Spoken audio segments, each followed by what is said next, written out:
B.एड first year, paper second, शिक्षा के दार्शनिक एवं समाजशास्त्रीय पंडित से। आज पाठ 13 शुरू हो रहा है। शैक्षिक समाजशास्त्र, अर्थ, प्रकृति एवं उपयोगिता। समाजशास्त्र का अर्थ एवं परिभाषा। समाजशास्त्र एक नया अनुशासन है। अपने शाब्दिक अर्थ में समाजशास्त्र का अर्थ है समाज का विज्ञान। इसके लिए प्रयुक्त अंग्रेजी शब्द सोशियोलॉजी, लैटिन भाषा के सोशस तथा ग्रीक भाषा के लोगस दो शब्दों से मिलकर बना है, जिनका अर्थ समाज तथा विज्ञान है। इस प्रकार सोशियोलॉजी शब्द का अर्थ भी समाज का विज्ञान होता है, परंतु समाज के बारे में समाजशास्त्रियों के भिन्न भिन्न मत हैं, इसलिए समाजशास्त्र को भी उन्होंने भिन्न भिन्न रूपों में परिभाषित किया है। अति प्राचीन काल में समाज शब्द का प्रयोग मनुष्य के समूह विशेषों के लिए होता आ रहा है, जैसे भारतीय समाज, ब्राह्मण समाज, वैश्य समाज, जैन समाज, शिक्षित समाज, धनी समाज आदि। समाज के इस व्यवहारिक पक्ष का अध्ययन सभ्यता के विकास के साथ साथ प्रारंभ हो गया था। हमारे यहाँ के आदि ग्रंथ वेदों में मनुष्य के सामाजिक जीवन पर पर्याप्त प्रकाश डाला गया है।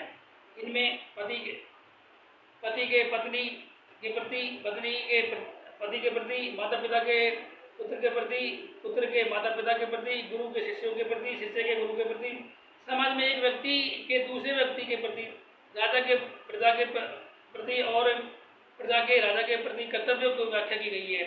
मनु द्वारा विरचित मनुस्मृति में कर्म आधारित वर्ण व्यवस्था और उसके महत्व पर विस्तार से प्रकाश डाला गया है और व्यक्ति तथा समाज और व्यक्ति तथा राज्य सभी के एक दूसरे के प्रति कर्तव्य को निश्चित किया गया है। भारतीय समाज को व्यवस्थित करने में इसका बड़ा योगदान रहा है। इसे भारतीय समाजशास्त्र का आदि ग्रंथ माना जा सकता है। परंतु एक स्वतंत्र शास्त्र के रूप में समाजशास्त्र का विकास 19वीं शताब्दी में प्रारंभ हुआ। फ्रांसीसी दार्शनिक कोम्टे 1778 से लेकर के 1857 ईस्वी सबसे पहले व्यक्ति हैं जिन्होंने समाज के वैज्ञानिक अध्ययन का शुभारंभ किया। प्रारंभ में तो उन्होंने अपने इस अध्ययन को सोशल फिजिक्स की संज्ञा दी, परंतु आगे चलकर इसके लिए सोशियोलॉजी शब्द का प्रयोग किया। वे समाजशास्त्र के जनक माने जाते हैं। काम्टे के बाद इंग्लैंड के हर्बर्ट स्पेंसर ने इस क्षेत्र में कार्य किया। 1876 में उनकी प्रिंसिपल्स ऑफ सोशियोलॉजी नामक पुस्तक प्रकाशित हुई। इसमें समाजशास्त्र के स्वरूप एवं विषय क्षेत्र को निश्चित करने का प्रयत्न किया गया। इनके बाद फ्रेडरिक लेबले, डंकन, मैकाइवर, बोगार्ट्स, मेरिल तथा एलरिज ने इस क्षेत्र में उल्लेखनीय कार्य किए। पिछली 20वीं शताब्दी में तो समाजशास्त्र के क्षेत्र में विशेष कार्य हुआ और इस कार्य को करने वालों में George Simmel, Max Weber, Fichter, Sorokin, Durkheim तथा हॉबहाउस समाजशास्त्रियों का विशेष योगदान रहा है। परंतु अभी तक समाजशास्त्र के संप्रदाय के विषय में समाजशास्त्र एक मत नहीं है। यहाँ हम कुछ मुख्य समाजशास्त्रियों के विचार प्रस्तुत कर समाजशास्त्र के स्वरूप को निश्चित करने एवं उसे परिभाषा में बांधने का प्रयत्न करेंगे।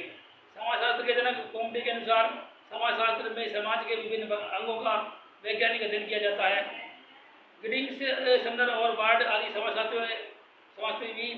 शास्त्री भी इसी मत के हैं। इनके अनुसार समाजशास्त्र वह विज्ञान है जिसमें समाज का व्यवस्थित ढंग से अध्ययन किया जाता है। गिडिंग्स के शब्दों में समाजशास्त्र समग्र रूप से समाज का क्रमबद्ध वर्णन और व्याख्या है। मैकाइवर तथा पेज ने समाज के स्थान पर समाज संबंधों पर अधिक बल दिया है। उनके शब्दों में समाजशास्त्र सामाजिक संबंधों का व्यवस्थित अध्ययन है। सामाजिक संबंधों के जाल को हम समाज कहते हैं। Sociology is about social relationship, the network of relationship we call society. कुछ समाजशास्त्री सामाजिक संबंधों के स्थान पर सामाजिक अंतःक्रियाओं के अध्ययन को आवश्यक मानते हैं। इनमें गिन्सबर्ग, सिमेल और आगबर्न मुख्य हैं। गिलिन ने समाजशास्त्र की परिभाषा इसी तथ्य को सामने कर दी है। उनके शब्दों में अपने विस्तृत अर्थ में समाजशास्त्र जीवित प्राणियों के एक दूसरे के संपर्क में आने से उत्पन्न अंतःक्रियाओं का अध्ययन है। मैक्स वेबर ने अंतःक्रियाओं के स्थान पर सामाजिक क्रियाओं के अध्ययन पर बल दिया है। उनके मतानुसार सामाजिक संबंधों को समझने के लिए सामाजिक अंतःक्रियाओं का समझना आवश्यक होता है और चूंकि सामाजिक अंतःक्रियाओं का निर्माण सामाजिक क्रियाओं से होता है, इसलिए समाजशास्त्र के अध्ययन का आधार सामाजिक क्रियाएं होती हैं। उनके अपने शब्दों में समाजशास्त्र वह विज्ञान है जो सामाजिक क्रियाओं का विश्लेषणात्मक बोध कराता है।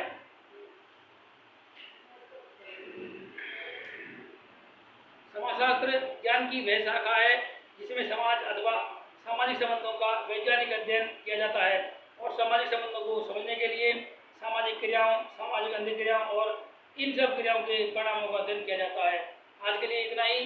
बने रहिए हमारे यूट्यूब चैनल पर। धन्यवाद।